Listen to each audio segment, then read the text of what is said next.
कितनी है? सो श्री कृष्ण बोले 16,108। ये तो कह ही नहीं पाए महाराज। तब तक तो सुदामा जी तो जैसे बैठे थे कि वैसे के वैसे बैठे रहेगा। इतनी पत्नियों को आशीर्वाद दूंगा तो 7 दिन की कथा फिर चालू हो जाएगी कल से। आशीर्वाद आशीर्वाद आशीर्वाद, 16,108 पत्नियों को आशीर्वाद।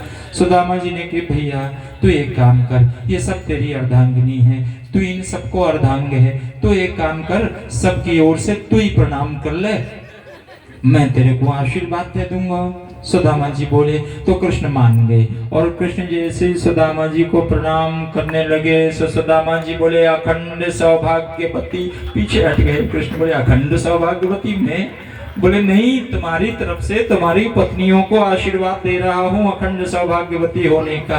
दोनों मित्र जोर जोर से हंस रहे हैं। वार्तालाप हो रही है, बचपन के दिन याद आ रहे हैं और कह रहे हैं भैया कभी कभी तो ऐसी इच्छा हो गए कि बचपन के वही दिन लौट करके वापस आ जावे जब हम गुरुकुल में विद्या अध्ययन करते थे, एक ही पत्तल पर भोजन कर लिया करते थे, साथ ही साथ संविधा लेने के लिए जाया करते थे।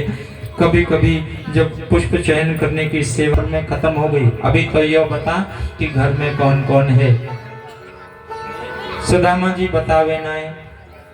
और द्वारिकाधीश जी महाराज बार बार पूछे। द्वारिकाधीश जी ने कही कि घर में कौन कौन है? सुदामा जी ने कही माने गुनाहे पूछ के रहेगा, बताना पड़ेगा। तो सुदामा जी महाराज ने जल्दी जल्दी में एक ही सांस में पूरी कहानी कह दी। भैया मेरी इच्छा ना रही, मेरे माता पिता की इच्छा थी। एक सुशील ब्राह्मण की कन्या देखकर, सुंदर सी कन्या में है।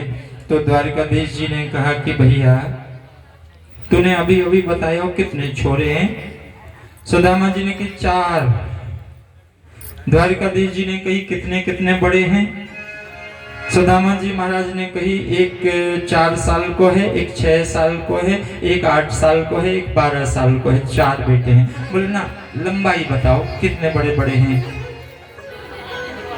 सुदामा जी महाराज जिस हाथ में लकुटी पकड़े हैं उसी हाथ से बता रहे हैं कि एक इतना बड़ा एक इतना बड़ा। बोले ना या वाले हाथ से नहीं, जिसके बगल में चावल दबे हुए हैं ना, बोले इस वाले हाथ से बताओ कितने कितने बड़े हैं।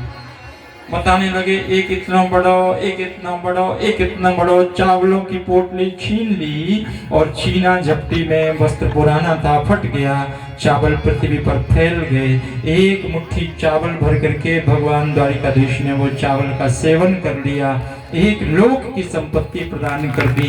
दूसरी मुट्ठी चावल पा करके दूसरे लोक की संपत्ति दे दी। और जैसे तीसरी मुट्ठी चावल भरा, रुक्मिणी ने हाथ पकड़ लिया और कहा प्रभु चावल कच्चे हैं, पेट दर्द करेगा, आप थोड़ा सा बस हम बहनों के लिए भी थोड़ा चावल छोड़ दीजिए, हम सब आपस में बांट कर खा लेंगी। द्वारिकाधीश ने कहा तुम सब 16,108 हो, पर द्वारिका नगरी इतनी बड़ी है, हम सोच रहे हैं यानी कुछ दियो ही ना है।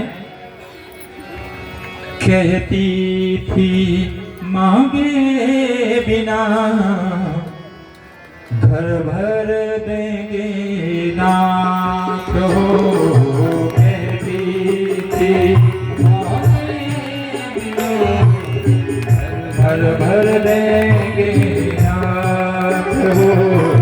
धोखा हुआ सुशीला बेचारी के साथ हो।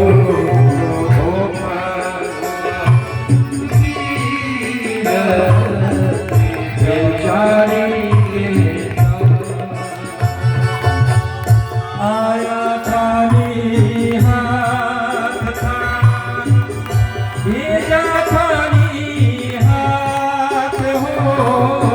आया खाली हाथ, कैसे दीन दयाल हैं, कैसे दीनानाथ हो। कहती